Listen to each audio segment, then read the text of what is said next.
Hi hello అందరికీ నమస్తే. Welcome to my channel. ఈరోజు పాస్తా అండి. వేడి నీళ్ళు పట్టేసుకున్నాను. మిల్లెట్ పాస్తా చాలా చక్కగా క్యూట్గా చిన్నగా ఉన్నాయి. బాయిలింగ్కి పెట్టేసుకున్నామండి.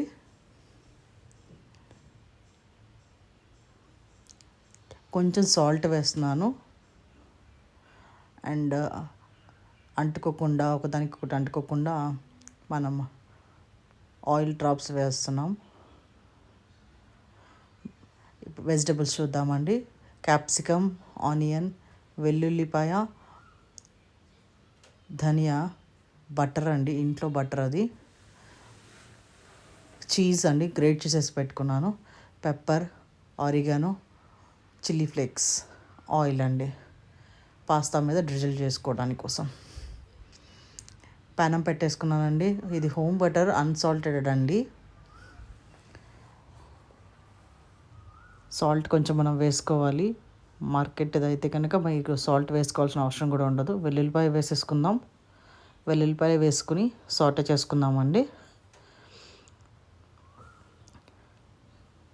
కొంచెం వేడెక్కి అయిన తర్వాత ఆనియన్స్, క్యాప్సికమ్, మీ ఇష్టమైన వెజిటబుల్స్ అన్నీ వేసుకోవచ్చు అండి.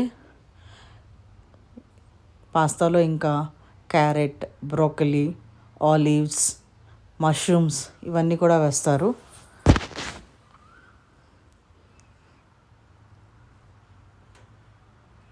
మంచిగా సాటే చేసేసుకుందామండి. కొంచెం సాల్ట్ కూడా వేసుకొని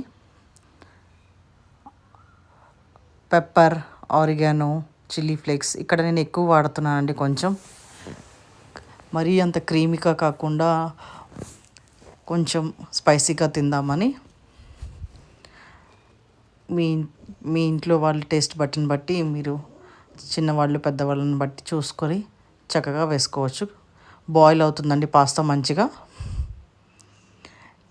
ఎక్కువ సాటే చేసుకోక్కర్లేదండి, క్రంచీనెస్ ఉండాలి వెజిటబుల్స్లో. సో ప్లేట్లోకి తీసేసుకుంటున్నానండి. సాట్ అయిపోయింది. ఇప్పుడు జొన్నపిండి 2 స్పూన్స్ జొన్నపిండి అండి, 1 గ్లాస్ పాలు. పాలు కన్సిస్టెన్సీ మీకు కావాలంటే ఎక్కువ తక్కువ చేసుకోవచ్చు. జొన్నపిండి వేసేసుకుంటున్నానండి బాండీలో. 2 స్పూన్స్ సరిపోతుందండి. ఇది ఎల్లో జొన్నలు. పాస్తా వడకట్టేసుకొని కొంచెం ఆరనిద్దామండి. జొన్నపిండి బటర్ని వేపేసుకుంటున్నానండి. ఎల్లో కలర్లో వస్తుంది చూసారు కదా.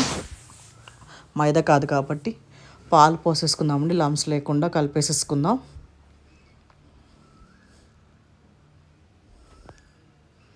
ఉండలు కట్టకుండా కలిపేసుకుందాం. మంచిగా ఆరిగానో ఎక్కువ వేస్తున్నానండి. పెప్పర్, చిల్లీ ఫ్లేక్స్ ఇవన్నీ కొంచెం నేను ఎక్కువ క్వాంటిటీలో వేస్తున్నాను అండి. మీరు తగ్గించి వేసుకోండి. పిల్లలకి కొంచెం క్రీమీగా నచ్చుతుంది. చీజ్ వేస్తున్నానండి. చీజ్ మూలాన మనకి మంచి ఫ్లేవర్ వస్తుందండి. దగ్గర పడుతుంది. క్రీమీ టెక్స్చర్ బాగా ఎక్కువ ఉంటుంది. బయట చీజీ పాస్తా లాగా అనిపిస్తుంది. సో చీజ్ని మంచిగా మెల్ట్ అయ్యి బాయిల్ వచ్చే వరకు తిప్పుకుంటే మంచిగా దగ్గర పడుతుందండి. ఒక బాయిల్ వచ్చిన తర్వాత వెజిటబుల్స్ అన్నీ వేసుకుందామండి. వీటిని కూడా కలిపెట్టేసుకుందాం. ఎక్కువ పెద్ద టైం పట్టదండి. కొత్తిమీర మీకు ఆప్షన్ అండి, వేసుకోవాలనిపిస్తే వేసుకోండి, లేకపోతే స్కిప్ చేయొచ్చు. చూసారా దగ్గర బాయిల్ పడుతుంది పక్క నుండి. మంచిగా కలిపేసుకుంటే థిక్గా అయిపోయిందండి.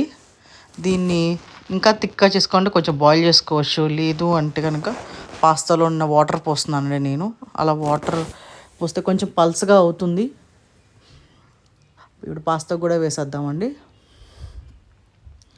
లేదు మీకు ఇంకా క్రీమీగా కావాలనుకుంటే పాలు పోసుకొని కొంచెం పల్స్గా చేసుకోవచ్చు అండి. నేను పాలు పోయట్లేదండి. పాస్తాని స్ట్రెయిట్ చేసిన వాటర్ కొంచెం పోస్తున్నాను, స్టార్చ్.